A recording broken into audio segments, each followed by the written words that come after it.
Up, I'm not gonna hurt you.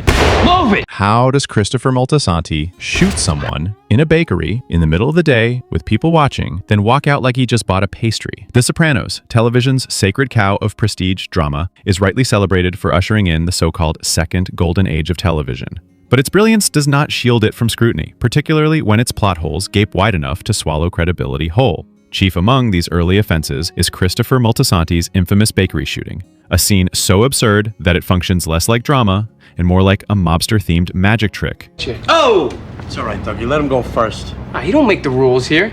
In which bullets fly, witnesses abound, and yet consequences vanish into thin air. Christopher, in a fit of juvenile rage, decides to fire a gun at a pastry clerk because the man had the audacity to serve others before him. For my bread. You come back in 10 minutes. The setup is simple enough. Gino, the slow-moving customer ahead of him, leaves.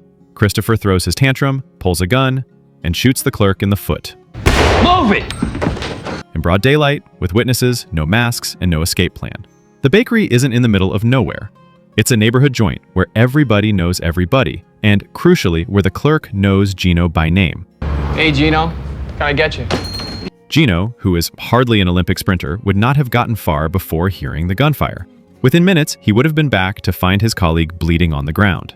We're under a microscope and I gotta hear on the street you shot some fucking civilian in the foot because he made you wait for buns? Fucking Paulie. Don't blame fucking Paulie. Occasion comes to me and says Nutley PD's got a description. At this point, in anything resembling reality, the victim identifies the shooter, the police take a statement, and Nutley PD is suddenly in possession of a mugshot-level description of Christopher Moltisanti. Instead, silence. No cops storm in, no investigations follow, no lineup, no trial. The incident simply evaporates, as though getting shot in the foot by an up-and-coming mafioso is as routine as being shortchanged at the register. The bakery clerk, who might as well have delivered his testimony on a silver platter, conveniently joins the Sopranos' ever-growing list of "I didn't see nothin" extras. The most generous explanation is that the bakery, like much of northern New Jersey, sits under mob dominion. Calling the police would mean testifying against a man with very dangerous friends. Friends who make sure that anyone who talks ends up regretting their gift of speech.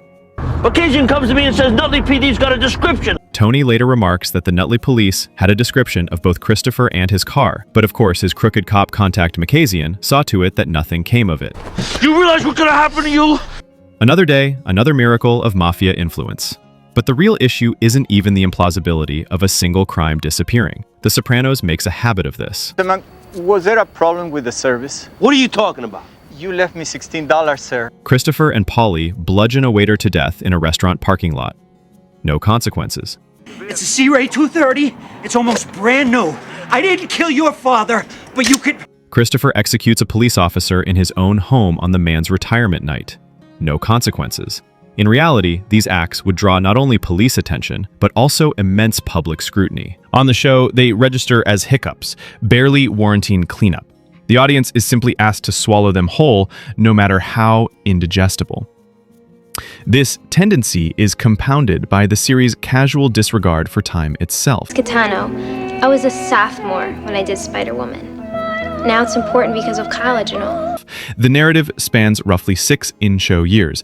Meadow goes from high school sophomore to college graduate, but the show was produced over 9.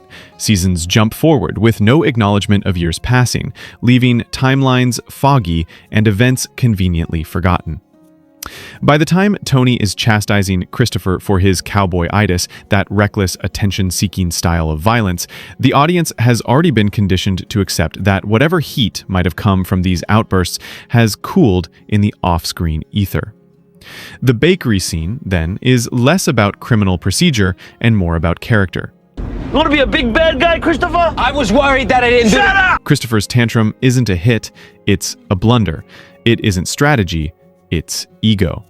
He gets away with it, yes, but only because the show's world is engineered to cushion him from reality. People do that shit, they wanna get caught. As Tony points out, you do that shit, you wanna get caught. And Christopher does want to get caught, subconsciously anyway. I really get that rush when it's working. He's addicted to the rush of violence and recognition, blinded by ambition and insecurity. That's the point. Yet it doesn't erase the audience's uneasy awareness that in the real world, Christopher would be in prison before the cannoli cooled. of Soprano family associate Brendan Filone. Defenders will argue that police rarely solve every crime. They'll cite statistics. Half of murders in America remain unsolved, even today. They'll note that without cameras or cooperative witnesses, cases go cold. So everybody turns government witness. And yes, mob-controlled neighborhoods are notorious for their code of silence. The bakery shooting could, in theory, vanish into bureaucratic limbo. Anybody taking a look, there's nothing linking us to it. Hey. But there's a difference between statistical plausibility and narrative convenience. The Sopranos leans on the latter whenever it needs to. Told me the regular cops in Nutley are looking for a guy. Blew off a kid's toe for no good reason in Russo's bakery. Drove a Lexus? Even geography conspires to confuse matters. The show filmed the scene at a bakery not in Nutley but on Ridge Road, which muddles the logic of place and jurisdiction. Perhaps it was meant to represent Vitello's in Nutley, a mob-friendly establishment. But logistical realities, permits, local opposition to the show, forced adjustments.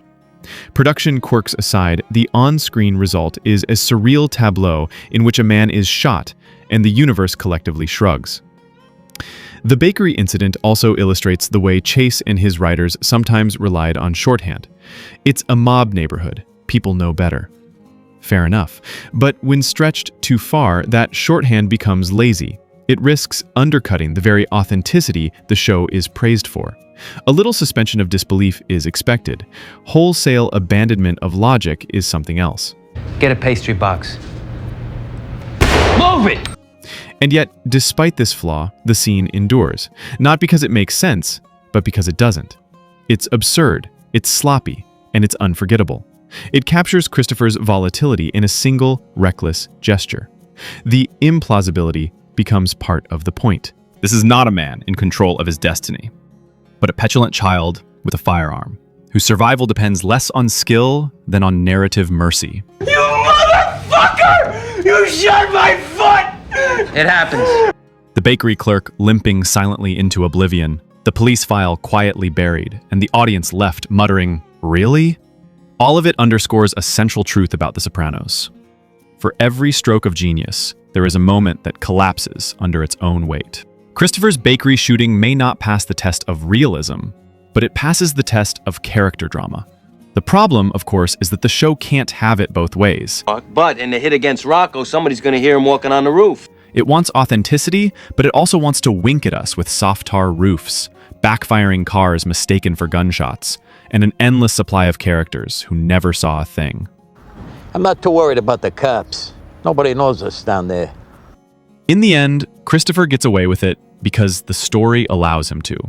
Not because the cops are incompetent, not because the witnesses vanished, not even because Nutley is mob turf, but because The Sopranos, at that early stage, hadn't quite worked out how to balance credibility with chaos. The audience is left to reconcile genius with nonsense.